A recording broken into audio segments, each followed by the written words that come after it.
ආයිබෝවන්. අද මම අලුත්ම වැඩසටහනක් හඳුන්වලා දෙන්නයි සූදානම් වෙන්නේ. ඒ වැඩසටහනෙන් මම කල්පනා කරා පාපදි ක්‍රීඩාව ගැන කතා කළොත් හොඳයි කියලා. මොකද පාපදි ක්‍රීඩාවට අද අයිතිකාරයෝ නැහැ. එහෙම නැත්නම් අයිතිකාරයෝ ගොඩක්. එතකොට සම්පූර්ණයෙන් පාපදි ක්‍රීඩාව විනාශ වෙලා. නමුත් 1970 දශකේ පාපදි ක්‍රීඩාව තිබුණේ ලංකාවේ ජනප්‍රියම ක්‍රීඩාව විදියට. ඒ කාලේ හැබැයි ක්‍රිකට් තිබුණේ නගරබද පාසල් කීපයකට සීමා වෙලා. අද ඔය ක්‍රිකට් ගැන මහලුකට කතා කරාට ඒ කාලේ ක්‍රීඩා ලෝලීන් හිටියේ පාපදි ක්‍රීඩාවත් එක්කයි. ඒක නිසා තමයි මම කල්පනා කරේ පාපදි ක්‍රීඩාව ගැන කතා කරන්න ඕනේ කියලා. බලධාරීන්, නිලධාරීන්, දේශපාලඥයෝ ඔක්කොම එකතු වෙලා පාපදි ක්‍රීඩාව නැත්තරම නැති කරලා දැන් තියෙන්නේ. ඒක ගැන කතා කරනව කවුරුත් අහලා නැහැ. කාගෙන්වත් ඇහෙන්නේ නැහැ. පාපදියක් ගැන කතා කරනවා. නමුත් මතක තියාගන්න හරියටම මේ මාසේ, ඒ කියන්නේ ඔක්තෝබර් මාසෙදී ශ්‍රී ලංකාවේ පාපදි තරගයක් පවත්වලා අවුරුදු 65ක් සම්පූර්ණ වෙලා. හැබැයි ඔය බලධාරීන් පාපදි ඔස්තාරලා නිලධාරීන් ඔය කිසි කෙනෙක් ඕක දන්නේ නැහැ. දන්නවා නම් ඉතින් තොරණක් ගහලා මැජික් පෙන්නලා බෙර ගහලා නැට්ටුව ගෙනල්ලා පොඩි සෙල්ලමක් දානවනේ. එහෙම දැම්මේ නැත්තේ ඒගොල්ලෝ දන්නේ නැහැ. ඔස්තාරලා වුණාට දන්නේ නැහැ. හරිද?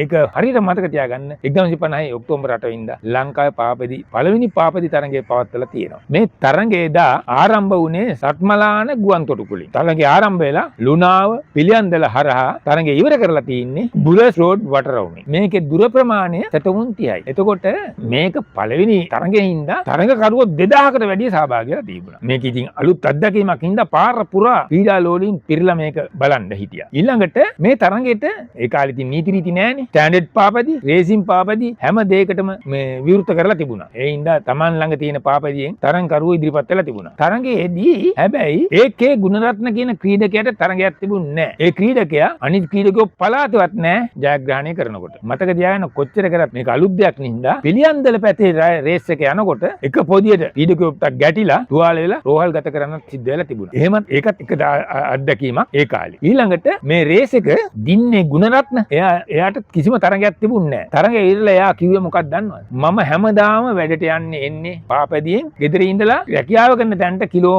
සැතපුම් 24ක් තියෙනවා. ඒක හින්දා මට මේ සැතපුම් තිය කජු කෑවා වගේ කියලා. ඉතින් කොහොම හරි ජයග්‍රාහකයන්ට තෑගි දුන්නේ මතක තියාගන්න. ඒ කාලේ ලංකාවේ ගමැතිවරයා හැටියට හිටියේ ශ්‍රීමත් ජෝන් කොතලාවල මැතිතුමා. ඒ තරඟ නිම කරන අවස්ථාවට සහභාගී වෙලා තිබුණා එතුමා. එතුමා අතින් තමයි ත්‍යාග ප්‍රදානෝත්සවය පැවැත්වුවේ. දැන් මම අහන්නේ මේක ගැන දන්නේ නැති හින්දා මම දොස් කිව්වට අද ඉන්න ක්‍රීඩා බලධාරීන්ට, නිලධාරීන්ට, ඔය පාපදි ඔස්තාරලට මම දොස් කිව්වට සමහරවිට මට හිතෙනවා ඒක වැරදි කියලා. ඒක අසාධාරණයි කියලා. මොකද ඔය රේස් එක තිව්වේ ශ්‍රී ලංකාවේ නෙමෙයි. ඒකත් මතක කරගන්න ඕන. ඔය රේස් එක තිව්වේ සිලෝන් කියන රටේ. ඒක හින්දා අර තමයි මම මේ කනගාටුව ප්‍රකාශ කරන්නේ. ඒකින්ද ශ්‍රී ලංකාවේ ඉන්න ඔස්තාරලට එහෙම රේස් එකක් ගැන අහලා නැතුව ඇති. මතකත් නැතුව ඇති. මේක හැඳින්වුවේ ඕල් සිලෝන් සයික්ලින් මැරතන් කියලා. හරියටම අවුරුදු 75 සම්පූර්ණ කරලා ඉවරයි. ඒක තමයි මගේ කතාව. දැන් මේ කතාව පැහැදිලි කරගන්න අද රාජ්‍ය චිත්‍රපටි අංශයෙන් මේ ඒ කාලේ වීඩියෝ එකක් කරලා තිබුණා. දැන් මම ඒ වීඩියෝ එකත් ඕගොල්ලන්ට බලන්න අවස්ථාව සලසලා දෙන්නම්.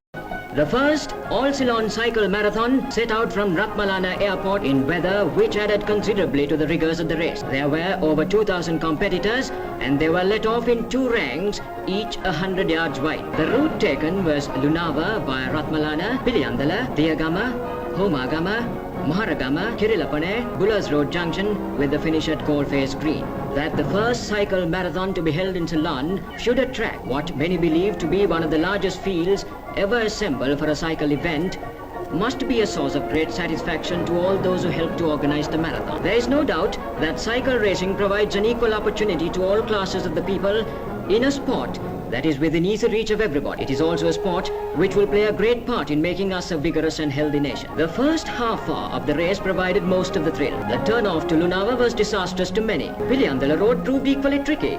It's 8 to 10 inches of mud claiming hundreds of victims. It was during this spell that many nasty spills occurred. Fortunately, most of the casualties were of the sort that could be attended to on the spot. Only a few called for hospital treatment.